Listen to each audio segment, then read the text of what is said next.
Kalian tahu nggak, demokrasi liberal di Indonesia itu pernah bikin politik jadi kacau balau loh.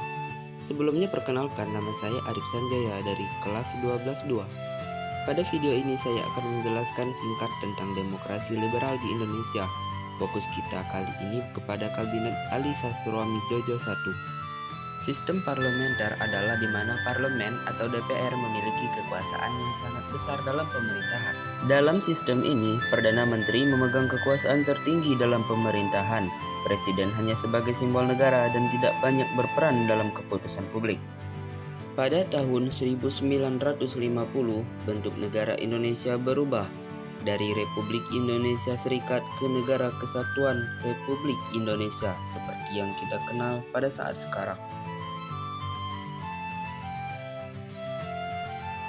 Di periode 1950 sampai 1959, politik Indonesia seperti perang antar partai. Banyak terjadi perdebatan dan pertengkaran yang bikin suasana pemerintahan tidak stabil. Bayangin aja, cuma dalam waktu 9 tahun, ada 7 kabinet yang jatuh bangun karena tarik-menarik kepentingan partai politik. Nggak ada kerjasama, semuanya pengen menang sendiri. Bak kata pepatah, bersatu kita teguh, bercerai kita runtuh. Sayangnya, keadaan Indonesia saat itu sedang runtuh.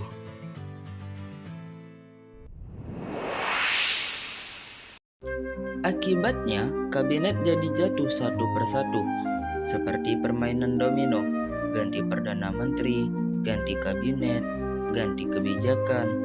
Pemerintahan jadi tidak efektif. Masuk ke pembahasan utama.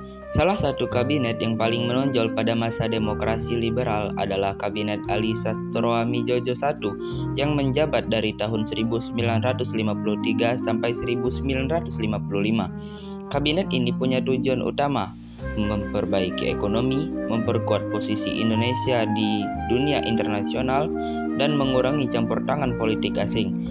Meskipun menghadapi banyak tekanan dari partai politik, kabinet ini tetap berhasil membuat beberapa kebijakan penting. Di antaranya, yang pertama, Konferensi Asia Afrika. Puncak keberhasilan kabinet ini adalah menyelenggarakan Konferensi Asia Afrika pada tahun 1955 di Bandung.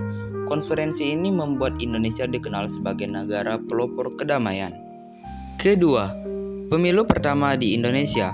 Tahun 1955 juga menjadi sejarah penting, yaitu pemilu pertama Indonesia, sekaligus pemilu yang paling demokratis. Banyak partai ikut dan rakyat bebas memilih tanpa tekanan. Akhir demokrasi liberal.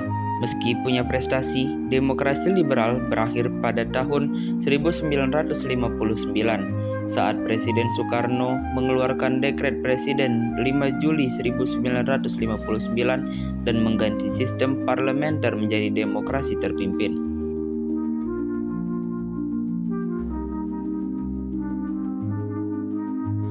Jadi, demokrasi liberal mengajarkan bahwa kebebasan tanpa kerjasama justru bisa membuat negara tidak stabil.